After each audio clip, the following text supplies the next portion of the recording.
हाँ, तो प्रिय विद्यार्थियों जो एनएनएमएस की तैयारी कर रहे हैं उनके लिए हम जो जीके का मॉडल पेपर लेकर आए हैं, यह मॉडल पेपर बहुत ही महत्वपूर्ण है क्योंकि 2021 में यही पेपर आया था और इनमें से कुछ प्रश्न हैं जो रिपीट होने की संभावना है।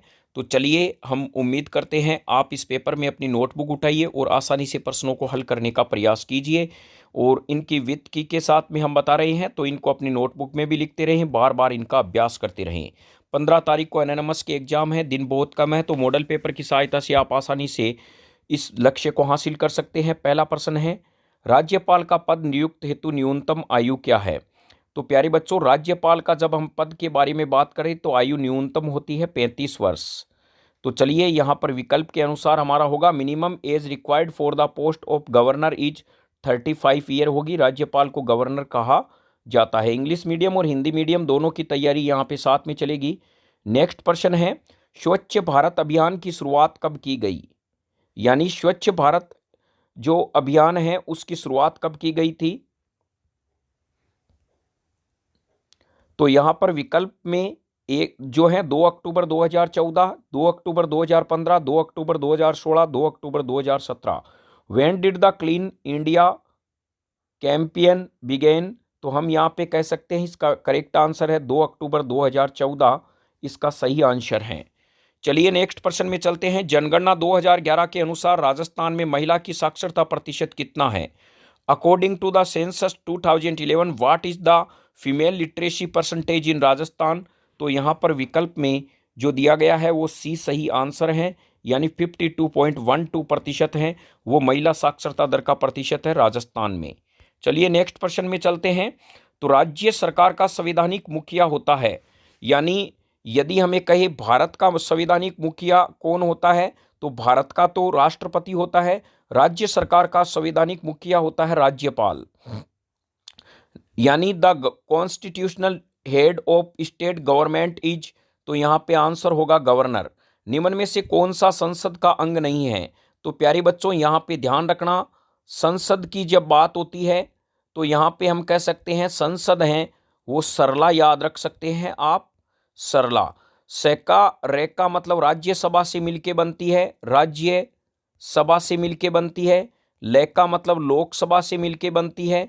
सेका मतलब हम कह सकते हैं राष्ट्रपति, राष्ट्रपति से मिलकर हमारी संसद बनती है।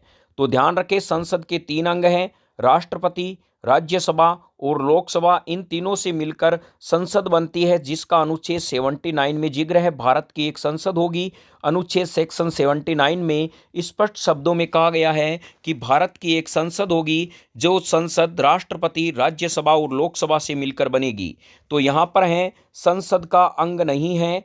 तो यहाँ पर यदि हम बात करें तो संसद का अंग राज्यपाल नहीं है, ये लोकसभा, राष्ट्रपति और राज्यसभा से मिलकर क्या है हमारी संसद बनती है। Which is not a part of parliament. Lok Sabha है, प्रेसिडेंट है, राज्यसभा है, गवर्नर इसका पार्ट नहीं होता है।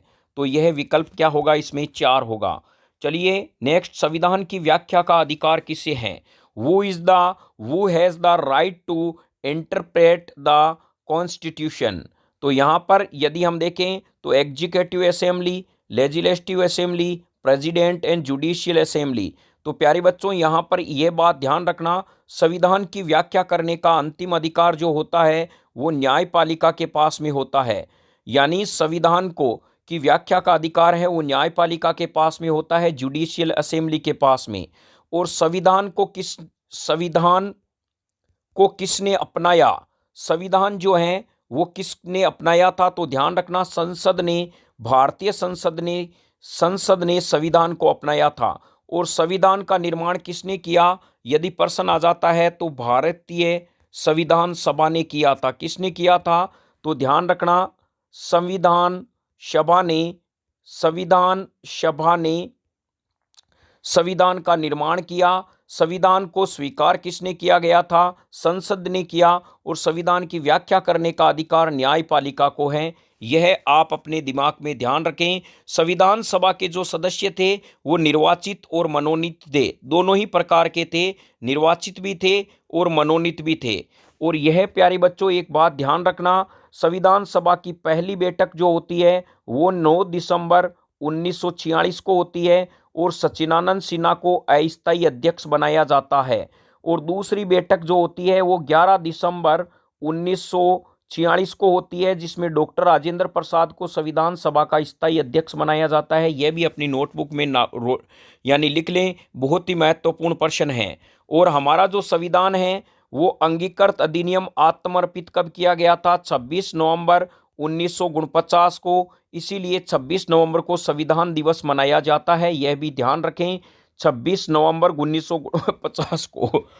यानी इसमें कुछ अनुच्छेद लागू किए गए थे, बाद में पूर्ण संविधान कब लागू हुआ यदि प्रश्न आ जाता है। आंशिक संविधान ये इस समय लागू हुआ था, पूर्ण संविधान हुआ था 26 जनवरी 1950 को। यह पूर्ण संविधान यदि आ जाए, भारत का पूर्ण संविधान कब लागू हुआ तो 26 जनवरी 1950 को। और आंशिक संविधान यानी संविधान को अंगीकृत, आत्मर्पित और अधिनियमित कब किया गया था? 26 नवंबर 1949 को। यह भी फैक्ट आप याद रखें, बहुत ही महत्वपूर्ण है। राजस्थान विधानसभा में निर्वाचित क्षेत्रों की संख्या है। प्रश्न इस प्रकार से है, number of constitutions of Rajasthan legislative assembly are. तो यहां पर राजस्थान में विधायकों की संख्या जो होती है 200 है। विधानसभा के निर्वाचित विधानसभा की सदस्यों की संख्या कितनी है? 200 है। चलिए नेक्स्ट प्रश्न करते हैं। पटवों की हवेली है, द हवेली ऑफ पटवोन आर। तो यह प्यारे बच्चों जैसलमेर में है। कहां पे है? जैसलमेर में है। नेक्स्ट प्रश्न है, भारत में प्रथम सूती वस्त्र कपड़ा मिल कहां पे स्थापित की गई थी? Where the first cotton textile mills established in India. तो कैक का मतलब आप ले लेना कलकत्ता। कहां पे है प्यारे बच्चों? कलकत्ता में प्रथम सूती वस्त्र मिल स्थापित की गई थी। यहां पर सी का मतलब भी कोलकाता है, तो यहां पर आप इसका यह आंसर याद रखना, कॉटन मिल है, सी का मतलब कलकत्ता, कैक का मतलब कलकत्ता। चलिए नेक्स्ट देखते हैं, आर्य समाज की स्थापना कब हुई? When was Arya Samaj एस्टेब्लाइज्ड। तो हम कह सकते हैं 1875 में आर्य समाज की स्थापना हुई। इनमें एक नोट फैक्ट में आप लिख लें, स्वामी विवेकानंद के बारे में भी प्रश्न पूछा जा सकता है। स्वामी विवेकानंद, विवेकानंद। तो ध्यान रखें प्यारे बच्चों, स्वामी विवेकानंद के बचपन का नाम नरेंद्र था। इनके गुरु का नाम रामकृष्ण परमहंस था। रामकृष्ण परमहंस था, परमहंस। और इन्होंने रामकृष्ण मिशन की स्थापना स्वामी विवेकानंद ने की थी। और 1800 जो हैं यदि बात करें 93 में इन्होंने शिकागो में, अमेरिका में शिकागो विश्व धर्म सम्मेलन में भाग लिया था। यानी 1893 में। यह डेट एनएनएमएस में बहुत बार आ चुकी है। तो चलिए नेक्स्ट प्रश्न में चलते हैं। विलय की नीति किसने अपनाई थी? The doctrine of lapse policy is associate with. प्यारे बच्चों में विलय की नीति को आपको बता देता हूं। एक अंग्रेज अधिकारी, ऐसे क्रूर अधिकारी थे जिन्होंने कह दिया था जिस भारतीय शासक के यदि कोई संतान नहीं है तो वो अंग्रेजों के अधीन काम करेंगे, अंग्रेजों में मिलेंगे, वो अपने दत्तक यानी किसी दूसरे को गोद नहीं ले सकते। इसे विलय की नीति कहते हैं। और ये लॉर्ड डलहौजी के द्वारा ऐसी नीति अपनाई गई थी। तो इन लॉर्ड डलहौजी के द्वारा ही झांसी को हड़पने का प्रयास किया गया था। स्थायी बंदोबस्त व्यवस्था कब लागू की गई? The permanent settle was brought in to effect in. कब अस्तित्व में आया? तो ये ध्यान रखें प्यारे बच्चों, 1790 ईस्वी में आया था। एडी में यह अस्तित्व में आया था। यानी न्यू कंसेप्ट क्लासेज एनएनएमएस का जो पेपर लेके आ रहा है, इसका मुख्य उद्देश्य यह है कि आप यदि मॉडल पेपर देख लेते हैं तो मान लीजिए आपने 7th और 8th का अच्छे से अध्ययन नहीं किया है तो इनमें भी आपका हो सकता है बेड़ा पार कर जाए। तो यदि आपने चैनल को सब्सक्राइब नहीं किया है तो इस चैनल को सब्सक्राइब करें और आगे भी इनको शेयर करें, जिससे अनेक बच्चों को इसका फायदा मिल सके, क्योंकि कर भला तो हो भला। चलिए, चैतन्य महाप्रभु का संबंध किससे है? तो प्यारे बच्चों यहाँ पर है Chaitanya Mahaprabhu is related to Maharashtra से है इनका संबंध। फिर हम नेक्स्ट चलते हैं, प्लासी का युद्ध लड़ा गया था। तो यहां पर यदि बात आती है हमारे सामने, प्लासी का युद्ध कब लड़ा गया था? 1757 में लड़ा गया था। The battle of Plassey was fought in 1757 में लड़ा गया था। चलिए नेक्स्ट प्रश्न की ओर चलते हैं। आबानेरी मंदिर स्थित है। Abhaneri temple is located in. तो आबानेरी की जो चांद बावड़ी है वो दौसा में स्थित है। कहाँ पे है प्यारे बच्चों? दौसा में स्थित है। नेक्स्ट प्रश्न है, the fort of Gagron is located इन। गागरोन का दुर्ग स्थित है। तो गागरोन का दुर्ग प्यारे बच्चों झालावाड़ में है। कहाँ पे है? झालावाड़ में है। और यहीं पे संत पीपा का क्या हुआ था? जन्म हुआ था, ये ध्यान रखें। और यह एक प्रकार से गागरोन दुर्ग है, जल दुर्ग है। क्या है? जल दुर्ग है, ये ध्यान रखें। गागरोन यानी देखिए इसमें गंगा जैसा शब्द आता है। गंगा ये पवित्र क्या है? नदी है, नदी में जल है। तो गागरोन दुर्ग क्या है? एक जल दुर्ग है, झालावाड़ में है। राम स्नेही संप्रदाय की स्थापना की थी। तो यहाँ पे प्रश्न है, द फाउंडर ऑफ राम स्नेही संप्रदायवाज। तो प्यारे बच्चों यहाँ रटने की जरूरत नहीं है। राम को आप है जैसा का जैसा उतार देना। स्नेह उसी से ही होता है जो उनके राम जी के चरणों में यानी उनका ध्यान रहता है। तो स्नेह का मतलब चरण लगा देना। तो हम कह सकते हैं संत रामचरण जी ने की थी।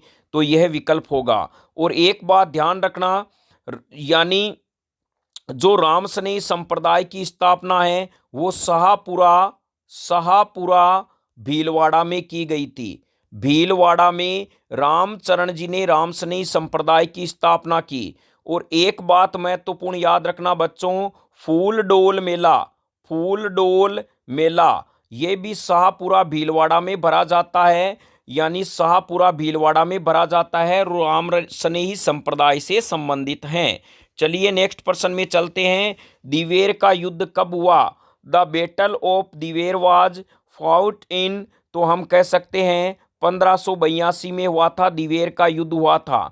और 1576 में प्यारे बच्चों बहुत ही महत्वपूर्ण है, यह हल्दी घाटी में हुआ था। कहाँ हुआ था? हल्दी घाटी का युद्ध हुआ था। मान सिंह है अकबर का सेनापति, वह महाराणा प्रताप के बीच में युद्ध हुआ था। मान सिंह और महाराणा प्रताप। डेट पूछ ले तो जून महीने में हुआ था। जून 1576 में मान सिंह व महाराणा प्रताप के मध्य। या ऑप्शन में यह भी मिल सकता है अकबर और महाराणा प्रताप के मध्य, क्योंकि अकबर मान सिंह यानी अकबर का प्रधान सेनापति मान सिंह था और महाराणा प्रताप का प्रधान सेनापति था हकीम का सूरी। यह ध्यान रखें और कंसेप्ट अपना क्लियर कर लें। तो चलिए यहाँ पर समझ गए, हल्दी घाटी का युद्ध निर्णायक युद्ध रहा था। फिर है सेना का हरावल दस्ता क्या है? What is the army of Vanguard.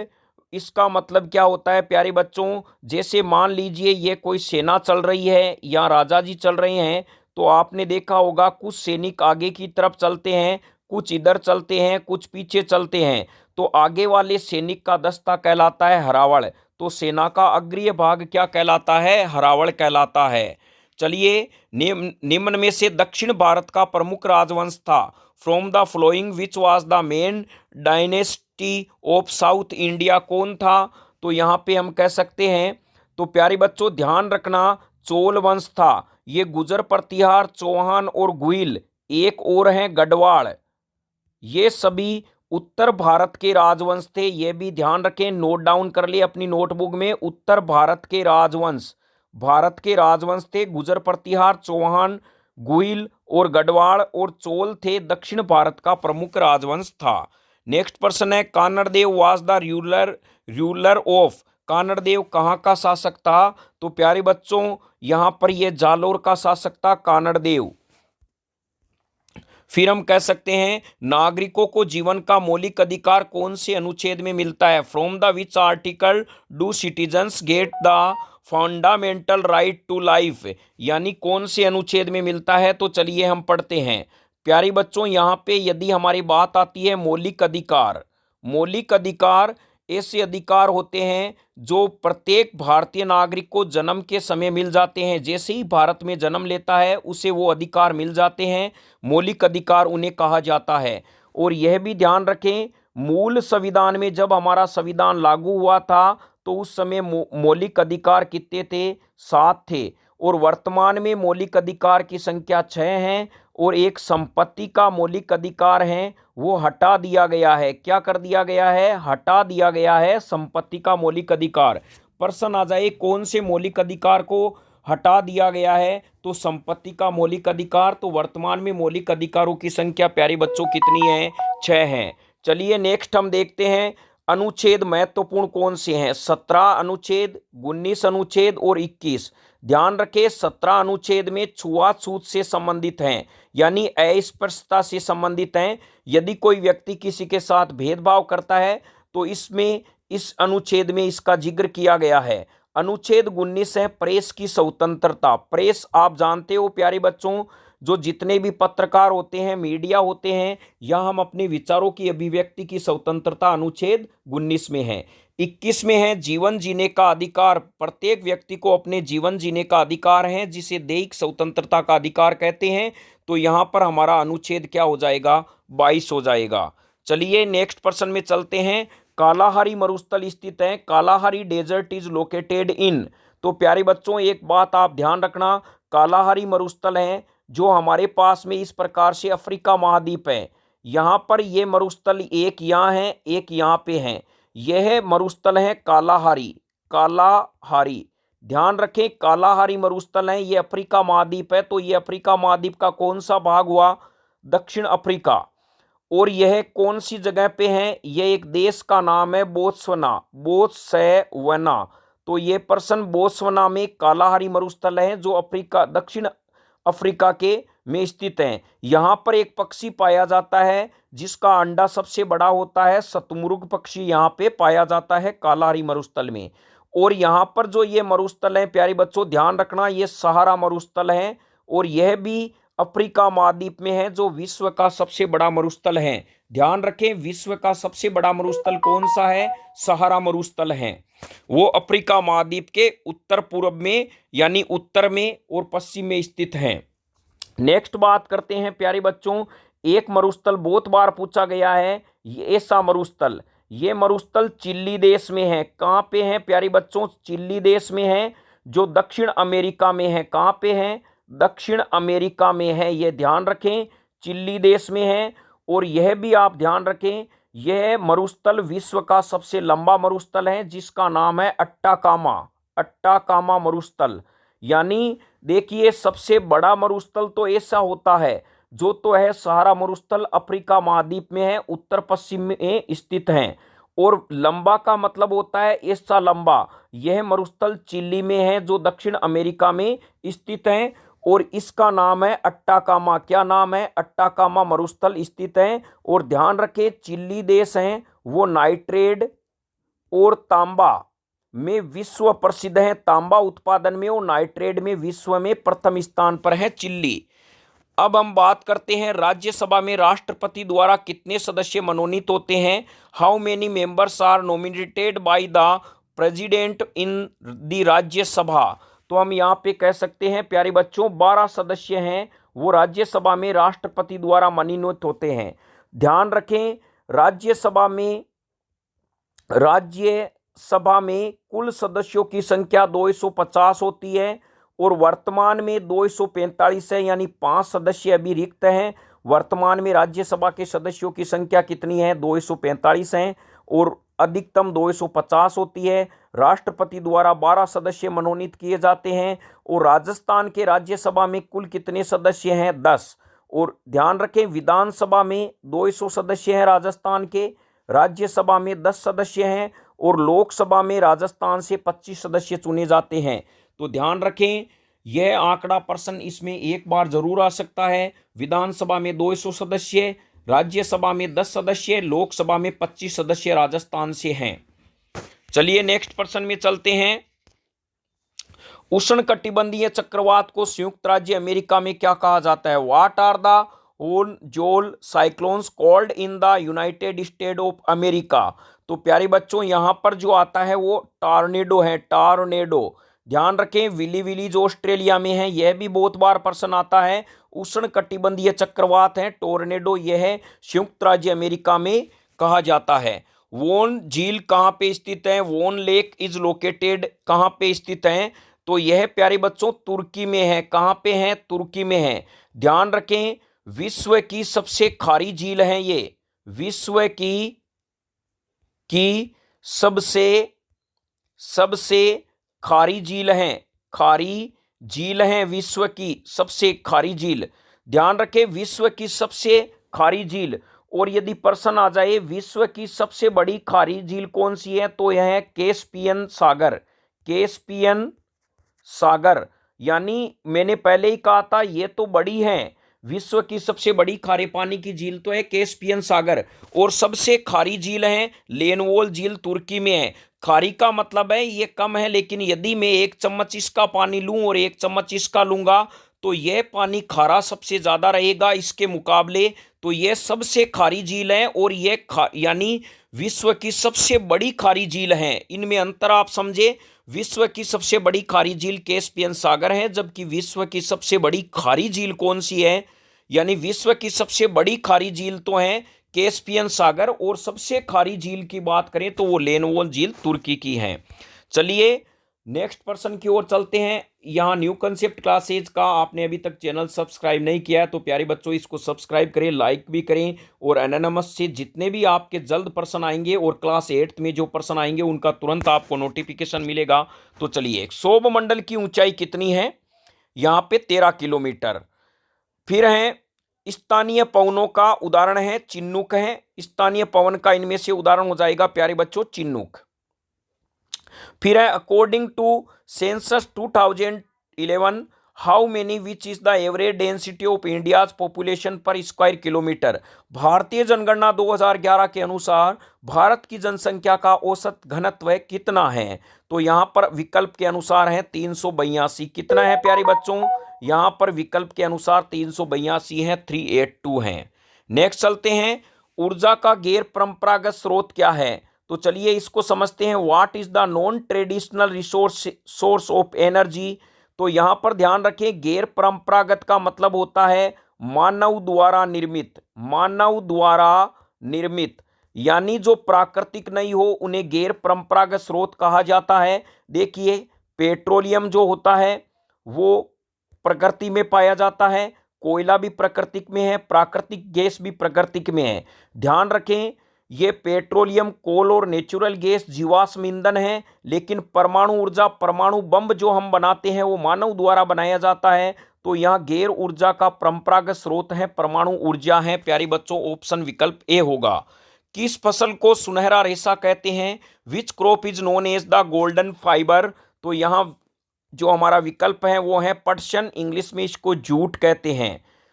तो यहां पर यह ध्यान रखें कपास कहां पाया जाता है, जहां काली मिट्टी होती है। कैक का मतलब काली मृदा यानी मृदा, ब्लैक सोइल है। कैक का मतलब कपास होता है, और यह महाराष्ट्र में सबसे ज्यादा होता है। महाराष्ट्र में काली मृदा सबसे ज्यादा है।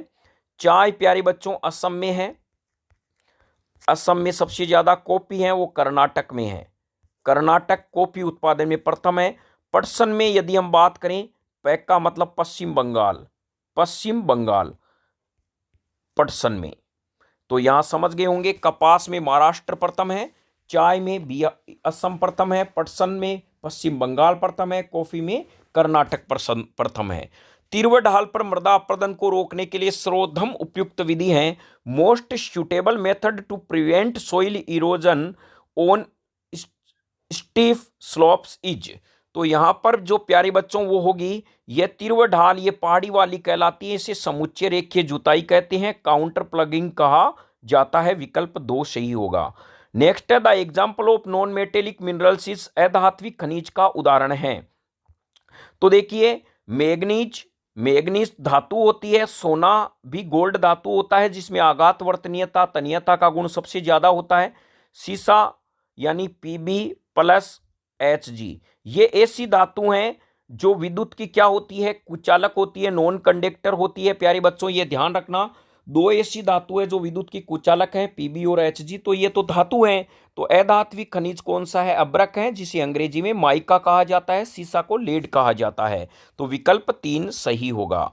चलिए नेक्स्ट, नवीकरणीय संसाधन का उदाहरण है प्यारे बच्चों। नवीकरणीय संसाधन the example of renewable resources, ये क्या होता है, यानी ऐसा संसाधन जिनका उपयोग हम बार बार कर सकते हैं तो भी ये समाप्त नहीं होते, यानी ऐसे संसाधन जिनका हम उपयोग चाहे कितनी बार करें वो कभी भी समाप्त नहीं होते, वो नवीकरणीय संसाधन कहलाते हैं। तो नवीकरणीय संसाधन में देखो क्या आती है, वायु आती है, और जल आता है, प्लस हम कह सकते हैं सूर्य का प्रकाश आता है। वायु द्वारा जो ऊर्जा प्राप्त होती है उसे पवन ऊर्जा कहते हैं, जल ऊर्जा प्राप्त होती है उसे जल ऊर्जा कहते हैं, और सूर्य द्वारा जो प्राप्त होती है उसे हम थर्मल ऊर्जा यानी तापीय ऊर्जा कहते हैं, तापीय ऊर्जा कहते हैं। तो wind energy, water energy, thermal energy. तो प्यारे बच्चों, ना तो वायु कभी खत्म होगी, ना जल होगा, ना सूर्य होगा, तो ये नवीकरणीय संसाधन के हैं। तो यहाँ पर हम कह सकते हैं पवन ऊर्जा हमारा क्या होगा, विकल्प होगा, यानी वाइंड एनर्जी। कोयला, पेट्रोलियम और प्राकृतिक गैस तो समाप्त हो सकते हैं, तो ये तो जीवाश्म ईंधन यानी अनवीनीकरणीय नॉन रिन्यूएबल रिसोर्सेज के उदाहरण हैं, अनवीनीकरणीय संसाधन के। जल दिवस कब मनाया जाता है? When is the water day celebrated? तो यहाँ प्यारे बच्चों एक ध्यान रखना, जल को अंग्रेजी में कहते हैं वाटर। क्या कहते हैं? वाटर। डब्लू को आप उल्टा कर देना, एम बन जाता है, एम का मतलब हो जाता है मार्च। और जल में कितने अक्षर हैं? 2 हैं, तो 2 को 2 बार लिखना है, तो 22 मार्च को जल दिवस मनाया जाता है। ये बात अपने दिमाग में ध्यान रखें, भूले नहीं, जल दिवस है 22 मार्च को मनाया जाता है। अब एक बात और ध्यान रखना, पृथ्वी के नीचे पाया जाता है जल, और यहाँ पर पृथ्वी है, ये ऊपर है, तो हम यहाँ पे देख सकते हैं, यानी जल दिवस मनाया जाता है 22 मार्च को। तो एक आगे हम जाते हैं तो मार्च में क्या आता है? अप्रैल। तो प्यारे बच्चों 22 अप्रैल को विश्व यानी पृथ्वी दिवस मनाया जाता है। ये डेट भी आप ध्यान रखें, 22 अप्रैल को पृथ्वी दिवस और 22 मार्च को जल दिवस मनाया जाता है। तो यहाँ पर आपने इन कंसेप्ट के इन प्रश्नों को देखा। उम्मीद करते हैं यह प्रश्न आपको एनोनिमस में फाइट करने में बहुत ही मददगार साबित होंगे। हाँ तो प्यारे बच्चों, अब कुछ हम महत्वपूर्ण युद्ध के बारे में देखेंगे जो एग्जाम में पूछे जाते हैं। तो पहला जो हमारा युद्ध के बारे में बात करें, पानीपत का यह थोड़ा सा आप नोट कर लें। यह युद्ध अपनी नोटबुक में, जिनमें से एक प्रश्न या 2 प्रश्न एग्जाम में महत्वपूर्ण है वो आएंगे। पानीपत का प्रथम युद्ध, दूसरा युद्ध, तीसरा युद्ध, ये 3 युद्ध हुए थे पानीपत के। प्रथम युद्ध हुआ था 1526 में, दूसरा युद्ध हुआ था 1556 में, तीसरा युद्ध हुआ था 1761 में। ये 3 डेटें आपको याद रखनी है प्यारे बच्चों। पानीपत का प्रथम युद्ध 1526, दूसरा 1556, तीसरा 1561।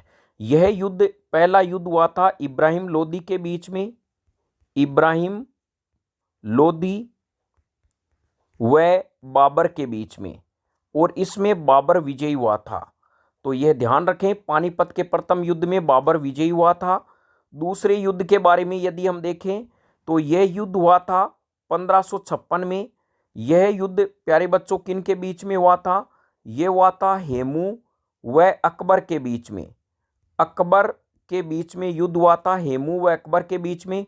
पानीपत का दूसरा युद्ध 1556 में हुआ, जिसमें अकबर विजयी हुआ। तीसरा युद्ध जो होता है वो किन के बीच में होता है? तीसरा युद्ध प्यारे बच्चों होता है पानीपत का 1761 में। यह होता है अफगान व मराठा के बीच में, मराठा। और इसमें प्यारे बच्चों ध्यान रखना, अफगान है वो विजयी होते हैं। तो पहला पानीपत का हो गया। फिर प्रश्न में पूछा जाता है तराइन का युद्ध। तराइन के 2 युद्ध हुए थे, फर्स्ट और सेकंड। पहला युद्ध हुआ था 1191 में, दूसरा हुआ था 1192 में। इस युद्ध में यह मोहम्मद गोरी व पृथ्वीराज चौहान, मैं इधर लिख रहा हूं, इसको सही से नोट कर लें, पृथ्वीराज चौहान तृतीय के बीच में हुआ। यानी पहला युद्ध तराइन का 1191 में मोहम्मद गोरी व पृथ्वीराज चौहान तृतीय के बीच में हुआ था, जिसमें पृथ्वीराज चौहान विजयी होता है। दूसरा युद्ध जो तराइन का है वो 1192 में होता है, और यह युद्ध में क्या होता है? यह युद्ध भी मोहम्मद गोरी व चौहान के बीच में होता है। कौन से चौहान? पृथ्वीराज चौहान तृतीय। इसमें गोरी विजयी हो जाता है। तो प्रश्न यह आता है, पृथ्वीराज चौहान ने मोहम्मद गोरी को कौन से युद्ध में परास्त किया था? तो तराइन का प्रथम युद्ध है 1191 में परास्त किया था। चलिए एक युद्ध आता है प्यारे बच्चों, बक्सर का युद्ध। बक्सर का युद्ध ये डेटें आप लिख ले अपने नोटबुक में। 1764 में बक्सर का युद्ध होता है। यह एनोनिमस में पर्सन इनमें से बहुत बार आ चुके हैं, बक्सर का युद्ध। नेक्स्ट, हल्दी घाटी का युद्ध अभी मैंने बताया था 1576 में होता है, यानी या अकबर व महाराणा प्रताप के बीच में, या हम कहीं मान सिंह व महाराणा प्रताप के बीच में। इस युद्ध में अकबर का प्रधान सेनापति महान यानी जो है वो मान सिंह होता है, मान सिंह के बीच में होता है और महाराणा प्रताप के बीच में होता है। जो युद्ध है वो अनिर्णायक रहता है, किसी की भी विजयी नहीं होती है। और दिवेर का युद्ध है वो 1500 जो डेट बताई थी उसके अनुसार 1582 में दिवेर का युद्ध होता है। चलिए यहाँ पर नेक्स्ट, यहाँ पर यह फैक्ट थे मेन। और यदि हम युद्ध के बारे में देखें तो जो युद्ध की जो रणनीति है उसमें मेन जो पानीपत का युद्ध है, तराइन का युद्ध है और प्लासी का युद्ध अभी हमने बताया था इस प्रश्न के अनुसार, वो भी आप नोट कर ले। तो उम्मीद करते हैं आज के जीके के जो प्रश्न हैं वो आपको आसानी से समझ में आ गए होंगे। 2-3 बार प्यारे बच्चों आप इसका रिवीजन करोगे तो आसानी से आपके ये समझ में आ जाएंगे, जिससे आप एनोनिमस में बढ़त ले सकते हैं। और इसी के साथ न्यू कंसेप्ट क्लासेज इन